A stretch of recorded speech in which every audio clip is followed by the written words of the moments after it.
Welcome to the Maryland Firearms and Tactical Training channel. My name is Ramsey Stimson. I'm the owner and head instructor here, and today's our first episode. We're going to tackle one of the questions that you're going to have, and that's what are the right permits for me?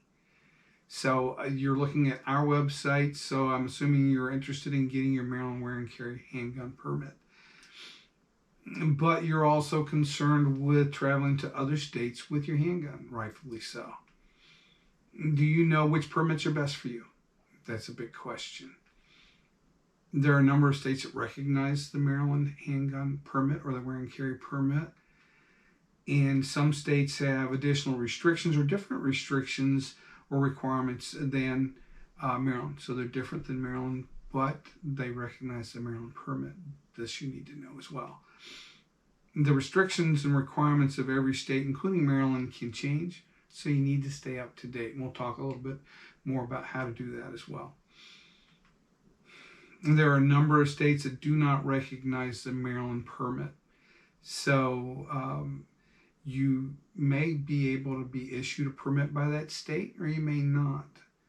So let's talk about which ones are most beneficial for you and how you decide if you need to obtain a permit from another state. Is it worth the expense to obtain the permit from another state? That's one question you've got to ask. You also need to know that you need to keep track of the renewals and payments for those renewals on an ongoing basis to keep them valid. Most states will require a fee that's a reduced fee if you renew before it expires or within a certain number of days of the expiration. Some states, once it's expired, will require that you completely reapply as if a new applicant and pay the full fee. So you need to know that as well. Some states allow you to carry without a permit as a non-resident, even if your state of residence allows you to carry without a permit. Many states have different restrictions that include what type of ammunition you're allowed to carry, whether you have a duty to inform a law enforcement officer when stopped or approached. That's referred to as the duty to inform, of course. And there are other restrictions that you must be familiar with, like can you carry into a hotel? Can you carry in a state park? Can you carry in a rest stop? Even something as simple as pulling off the highway can get you in trouble if you don't have the right permit or if that state doesn't allow you to do so. And the USCCA, that's the United States Concealed Carry Association, is there to help you. It's an organization that I belong to and that I pay to keep me informed. And they've got an app that you can have on your phone that helps you with that. So as you travel, if you have any questions, you can refer to that and know the answer. So as we speak right now, as I'm filming this, what states recognize the Maryland permit? Green indicates that with the Maryland permit you may carry. Yellow indicates that you may carry with additional restrictions, and red means you cannot carry. You can carry with pretty much the same restrictions as Maryland in Alabama, Arkansas, Georgia, Idaho, Indiana, Michigan, Mississippi, Montana, New Hampshire, North Carolina, South Dakota, and Vermont if you have the Maryland permit.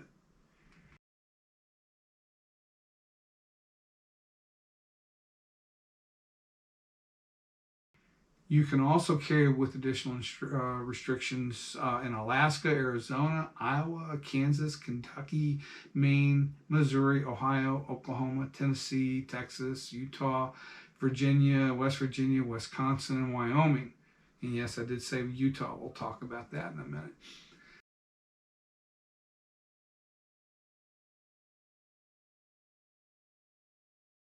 A lot of these additional restrictions are simply age limits, what type of ammunition you can carry. Again, can you carry into a hotel? Do you have to have permission to bring it into a private establishment? Do the signs that establishments post prevent you from actually carrying? Are they recognized by the state or not? That sort of thing. So knowing the restrictions for those states comes in real handy. Now, Adding additional state permits, you're going to hear a lot about that, and you're going to hear about how they expand your ability to carry a handgun in other states. The three most that you will hear about for additional permits are going to be the Utah permit, the Florida permit, and the Pennsylvania permit. Now, as I mentioned before, if you have the Maryland permit, Utah recognizes the Maryland permit. So why should we have the Utah permit? We'll get to that. But I'm going to talk about these permits in reverse order, if you will, which will hopefully make sense when we're done. Now, adding the Pennsylvania permit, what does that do for you? Here you see the state of Pennsylvania added in gray, indicating that you have the Pennsylvania permit. Adding the Pennsylvania permit gives you carry options in Louisiana, North Dakota, and Pennsylvania. Pretty much the same requirements for Maryland apply in those states as well. Obviously, if you don't travel to Louisiana or North Dakota or plan to be anywhere near there, it doesn't make a whole lot of sense. But if you live in Maryland, it makes sense to have the PA permit. If you drive anywhere near PA, plan on driving through PA, plan on traveling into PA at all, then the Pennsylvania permit can make a lot of sense to you.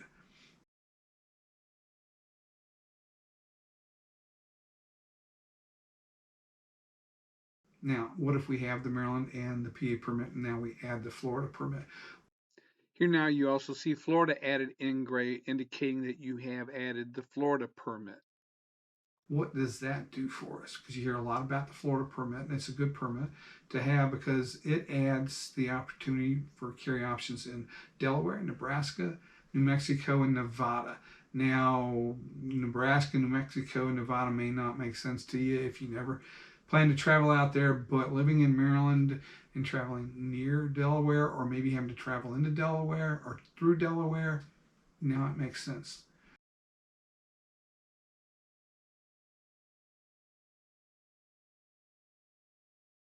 Because if you travel into a state that you don't have permission to wear and carry or conceal carry a firearm, now you got to take it out, lock it up, separate the ammunition, make sure it's unloaded, all of that before you travel into that state. So again, if you live in Maryland, it makes sense to add the Florida permit if you drive near, into, or through Delaware. So now let's talk about having added the Maryland permit, the PA permit, and the Florida permit to your permits, and whether or not you want to add the Utah permit. Because if you add the Utah permit, what does that get you? And finally, you see Utah added in gray as a permit to the permits that you have. It gets you carry options in Washington State.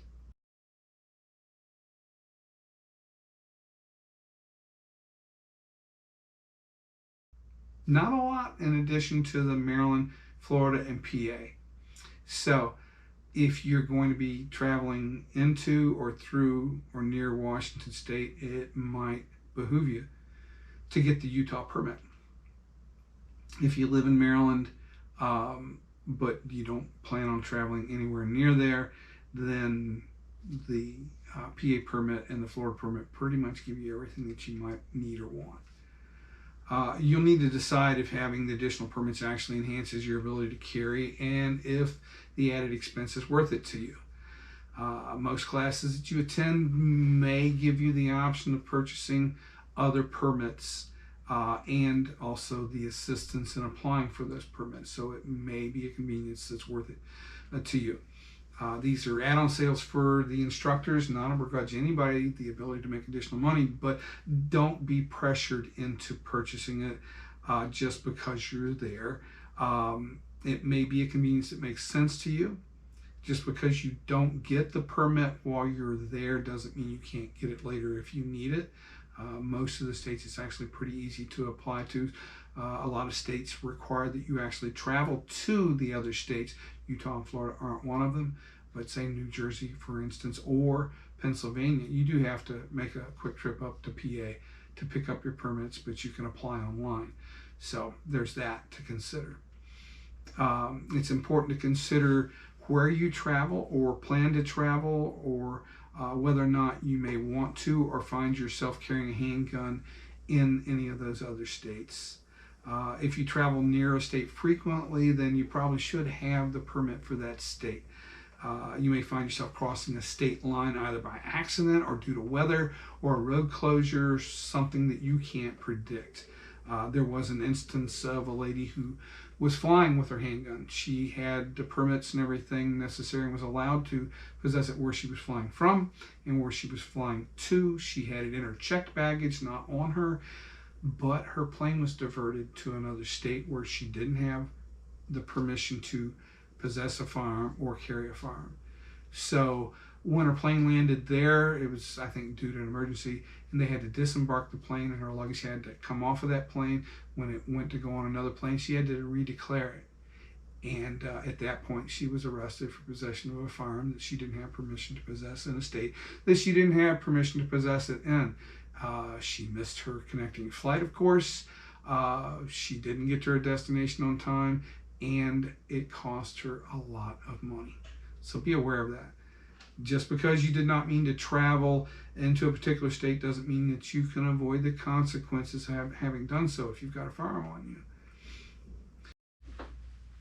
I think it's important to mention also that many states do issue carry permits to non-residents without having to take additional classes, but you do have to apply. If you have a valid permit in certain states, you can apply for permits in other states. Like the PA, you apply online and you go there to get the permit after it's approved. New Jersey, you can apply, and then after it's approved, you can go there. So know that that's possible. Consult with the state police or the sheriff's department at the closest municipality to your residence, and they can tell you the requirements and whether or not you should or can apply for a permit in that state. A lot of what we've gone over here today can be found on the USCCA website. That's the United States Concealed Carry Association. And here's a link for you to use to see that information.